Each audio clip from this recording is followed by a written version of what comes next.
Rapaziada, bora dar uma olhada aqui, cara, na possível escalação do Ancelotti, né? E por que o Ancelotti convocou o Richarlison aqui também, convocou o Casemiro. Eu tava dando uma olhada em algumas prévias, né?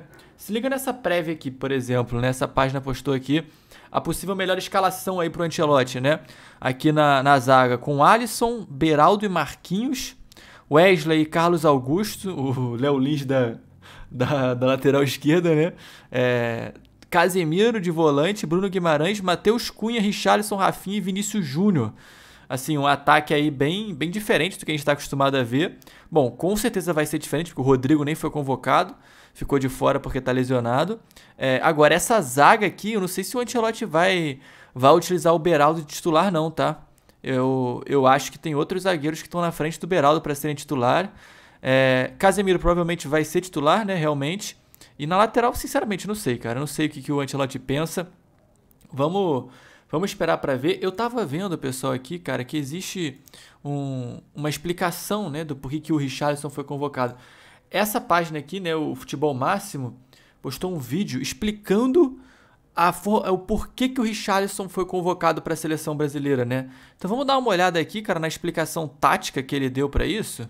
Seleção só tem uma que continua na nossa cabeça. Por que o Richarlison foi convocado? E se você tá esperando mais um vídeo de um hate não fundamentado, eu acho que você tá no lugar errado. Nesse vídeo você vai entender a fundo o que realmente levou o Carlo Ancelotti a convocar o Richarlison no que provavelmente é a sua pior temporada da carreira e também entender se ele realmente deveria voltar a vestir a amarelinha. Para começo de conversa, a gente precisa tirar o elefante da sala. Sim, existe uma enorme possibilidade do Ancelotti ter escolhido o Pombo por já ter treinado o jogador nos tempos de Everton. É um jogador que ele conhece, sabe como funciona, sabe os estímulos para fazer ele performar e principalmente já fez ele jogar bem. Nessa época que o Richarlison tava no Prime, tá? Só pra falar. Temporada 2021 que eles estiveram juntos no time de Liverpool, o Pombo foi titular absoluto, com 40 partidas disputadas e 16 participações em gol. Na temporada anterior, quando Ancelotti assumiu ali na metade, teve recorde de jogos e de participação em gols na carreira do Richarlison. Junta tudo isso com uma pitada humana do Ancelotti querer recuperar um jogador que já performou na mão dele e a gente chega muito próximo da resposta dos porquês ele ter chegado lá. Eu, Pedro, não tá 100% fisicamente, não ter dado tempo do Carleto ainda conhecer o fenômeno Yuri Alberto, e a gente completa a nossa hipótese, porque o que você vai ver a partir de agora é uma análise minuciosa dos problemas da temporada do Pombo. E não, o objetivo daqui não é depreciar o trabalho dele, muito pelo contrário. Eu sou um enorme admirador do Richarlison e a dedicação que ele deixa em campo é realmente acima da média. E por mais que eu não acredite 100% nisso, toda a vontade dele de vestir a amarelinha me faz acreditar que ele pode ser um daqueles jogadores de seleção, que pelo clube não consegue performar, mas tem tanta vontade que pela seleção pode acabar rendendo. Mas aqui eu tentei ser frio e deixar qualquer sentimento de lado, beleza? E se esse vídeo acabar chegando no próprio Richarlison, acho que ele mesmo vai acabar admitindo. O ano não foi bom, lesões, problemas extracampo, muita coisa jogando contra. Mas aqui eu quero falar de campo e bola. E quanto mais eu analiso e reflito sobre isso, eu não consigo chegar num bom motivo dele voltar à seleção. Te dando contexto, nessa temporada a gente viu dois Richarlisons diferentes. Como extremo pela esquerda, como aconteceu, por exemplo, durante a maior parte da Europa League, ou como centroavante, centralizado, quando o Ange não pôde usar o Solanke ou acabou fazendo uma substituição ao longo do jogo. E nenhum desses dois contextos ele realmente performou. Como centroavante, ele encerra a temporada com 5 gols marcados em 950 minutos disputados. Isso até parece ok, né? Arredondando, dá 5 gols em 10 jogos, 1 gol a cada 2 partidas. Muito bom. O problema é a baixa amostragem de momentos. Se a gente fizer gols por jogo, isso daí já cai para 0.2 e por aí vai. Quando ele teve em campo pela Premier League, foi média de 34 minutos por jogo, médio de 1.1 finalizações por partida, muito pouco para um jogador chegar na seleção, mas a baixa participação no jogo como um todo é o que mais me incomoda. Ele poderia não ser o jogador que mais finaliza, mais marca gols, mais dá assistências, mas que pelo menos colabora com o coletivo, só que na média tem 4 passes certos por jogo. Como é que você avalia um jogador com um volume de jogo tão baixo em campo? Aqui a gente tem alguns lances do Richarlison para entender o que ele pode gerar para o Brasil. No primeiro momento, esse tipo de apoio, né, clássico de um centroavante que baixa para jogar de costas, mas também não vimos ele tão bem sucedido assim, inclusive nos duelos ofensivos não teve um bom aproveitamento. Nesse jogo contra o Nottingham Forest, por exemplo, teve esse primeiro apoio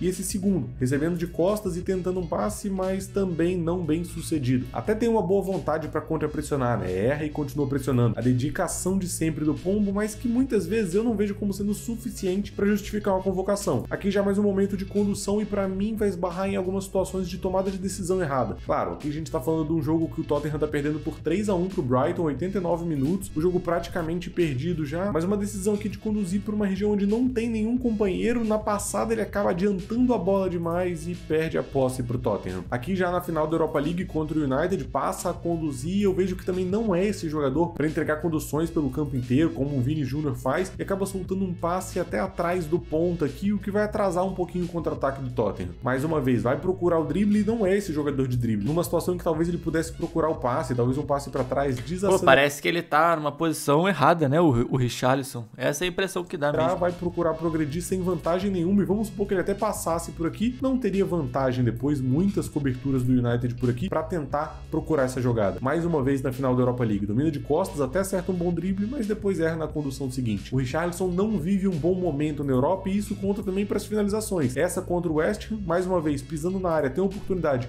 ou de bater cruzado ou de bater pro gol, e meio que não faz nenhum dos dois aqui. Contra o Nottingham Forest, vai pisar na área para concluir. Olha essa situação. Poderia ter concluído, poderia ter marcado ou deixado o companheiro marcar, acaba cabeceando para fora e perde uma boa oportunidade. Nesse jogo contra o Nottingham Forest, ele até se redime bem. Vai entregar essa boa cabeçada no canto e depois vou mostrar para vocês que ele ainda marca um gol nos minutos finais, nada que tenha colaborado para um bom resultado do Tottenham, acabam perdendo da mesma forma, mas consegue deixar o dele na partida. Final da Europa League, mais um passe errado, e claro, a minha ideia não é denegrir a imagem dele, mostrando só lance. Pô, agora tá parecendo que, tipo, Richarlison tá mal pra cacete, né? Eu entrei no vídeo achando que ia ver o motivo do porquê que o Ancelotti tinha convocado o Richarlison, saindo hater dele, né? Saindo aqui, pô, já vou reclamar no Twitter daqui a pouco. Eu vou falar assim, pô, por que o Richarlison foi convocado então, né, cara? Será que vai chegar alguma coisa boa em algum momento, né? Vamos ver. Vamos esperar pra ver, né?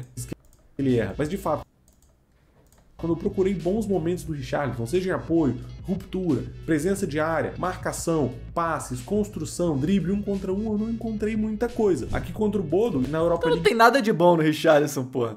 Então é isso, Richarlison. Por que tu foi convocado então, cara? Foi um momento em que ele teve mais participação, foi titular em 6 jogos, por exemplo. Também não vi nada fenomenal, errando passes que poderiam ajudar o time a progredir, e mesmo muitas vezes acertando. Nesse jogo ele vai dar uma assistência, aliás, no jogo de ida, deixa essa assistência, boa leitura para encontrar o Brennan Johnson, mas ainda assim, por todo o mau desempenho, eu fico com dúvida se esse passe realmente foi proposital. E aí, como ponta, como ele acabou jogando na Europa League, onde teve mais momentos como titular, os números são igualmente decepcionantes. O Richarlison não conseguiu, por exemplo, ser um ponta de 1 contra 1, e eu confesso que nem esperava isso dele, mas os números chamam a atenção. Teve média ali de 0.1 dribles certos por jogo, que vai dar um drible a cada 10 partidas. Ele nem teve isso de jogo na Europa League. 2 duelos vencidos por jogo também não é nada incrível. Como também não conseguiu ser um extremo de pisada na área. Vai ter uma média ali de 1.9 passes certos no último terço. É muito pouco para um jogador que chegou na seleção. E aí, tentando refletir em como o Richarlison poderia colaborar na seleção, a gente teve que recorrer aos gols dele, e a gente percebe um certo padrão. Aqui naquele jogo contra o Nottingham Forest, que eu comentei, vai marcar um bom gol de cabeça. Na primeira o Celso pega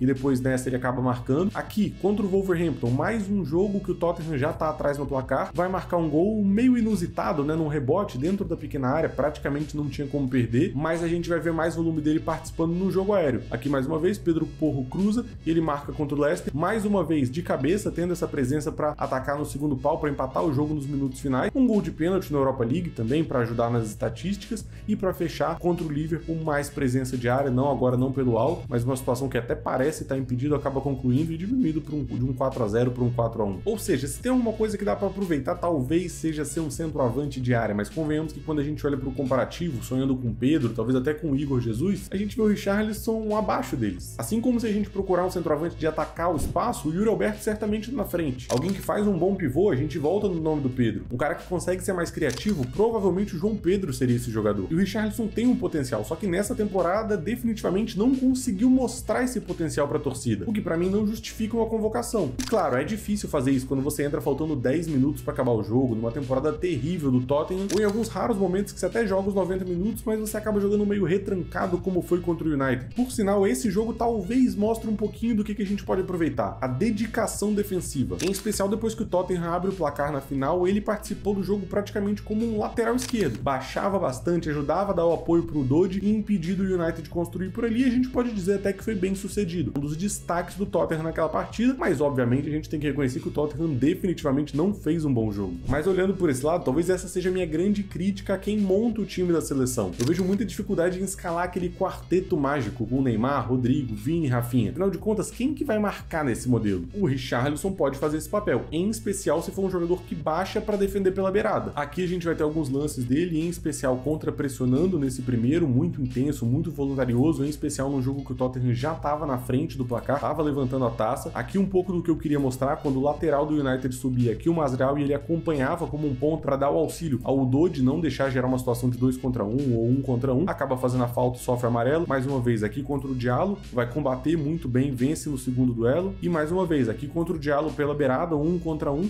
tava em dia, a gente pode dizer, ajudando, inclusive o Dodge ficando na cobertura dele, consegue vencer o duelo e depois vai soltar o passe na frente, ou seja, foi um jogador mais importante protegendo. Ou talvez a gente olhando ele como um camisa 9, não baixando pelo lado, pode entregar alguma contra-pressão, encaixar no volante, pressionar o zagueiro, tentar constrangir o adversário a sair jogando, como a gente viu em jogo de Europa League contra o Bodo, ainda que não tenha se mostrado impecável nesse fundamento. Mas é o suficiente? Eu acredito que não. Ou seja, né, pessoal, sinceramente, a questão toda é, vou convocar o Richarlison pra ele jogar na lateral, pô. Pra ele ser um marcador, né, pra ele ajudar na marcação, pô. Essa é a conclusão, né? Apesar disso, quando a gente olha para a convocação da seleção, a gente só vê um centroavante de fato, o Pombo. E isso leva a gente para dois caminhos. E depois de ver e analisar essa convocação do Ancelotti, eu vejo basicamente dois caminhos que ele pode seguir. A primeira é montando um 4-3-3 tradicional, a gente vai ver aqui os meias e os atacantes. E aí nesse cenário eu imagino que o Richarlison é a única opção para ser esse centroavante mais de área, para atacar o espaço, e casado com toda a confiança que o Ancelotti tem nele, acredito que vai ser o nome escolhido, ou um cenário em que provavelmente a gente vai ver um 4-3-3 mais com um falso 9, que esse jogador baixa para cá, os outros dois entram mais e basicamente vai aparecer aquele 4-3-1-2 tão tradicional do Ancelotti, que foi campeão da Champions pelo Real e campeão da Champions pelo Milan também. Nesse cenário eu não vejo o Richarlison aqui, eu veria ele mais aqui, e aí para fazer esse papel de 10, provavelmente o Rafinha seria o nome escolhido, ainda que o Cunha, o Andreas Pereira poderiam ser esse jogador também. Eu imagino o Richarlison aqui fazendo o papel ao lado do Vini Júnior, ainda que eu não ache que esse é o sistema ideal para a seleção com o Richarlison aqui. O que eu acho que ele pode agregar? Ajudar o Brasil a baixar num 4-4-2, talvez baixando pela direita, que ele não tá tão habituado, já que a esquerda do Vini, para o Brasil poder ter Vini e Rafinha mais isentos de funções defensivas, mas tendo um time que consegue baixar e que seja seguro defensivamente. Veredito final, eu não entendi a convocação. Ou melhor, a gente até entendeu, nessa questão da confiança do Ancelotti no trabalho do Richarlison. É isso, né, rapaziada? Só tem essa explicação, pô. É porque o Ancelotti confia pra caramba no Pombo, ele provavelmente nesse momento inicial tá escolhendo jogadores de confiança dele, dando preferência para jogadores que ele já trabalhou, né? Então, e jogadores que já têm experiência, talvez na seleção. O Richarlison é um cara que já disputou Copa do Mundo. Claro, vive uma fase ruim no Tottenham. Essa temporada, uma temporada muito difícil para ele. A gente viu aqui os vídeos, pô, assim, é inegável isso, né? Não tem como negar que o Richarlison tá mal em campo em si, na bola, né? Mas futebol não é só isso também, né, pessoal? Futebol tem todos esses fatores envolvidos, né? Tem as outras funções que ele pode fazer dentro de campo, como, por exemplo, ajudar nessa marcação e tal. Às vezes o Ancelotti quer montar um time um pouco mais sólido defensivamente. Vamos esperar pra ver, cara. Vamos esperar pra ver o que vai acontecer. Mas, enfim, espero que vocês tenham curtido aqui esse vídeo. Comenta aqui embaixo o que vocês acharam aí. E não esquece de se inscrever lá no canal do Futebol Máximo também. Vou deixar o link aqui embaixo na descrição aí pra vocês. Fechou? E é nóis, cara. Tamo junto. Valeu e até o próximo.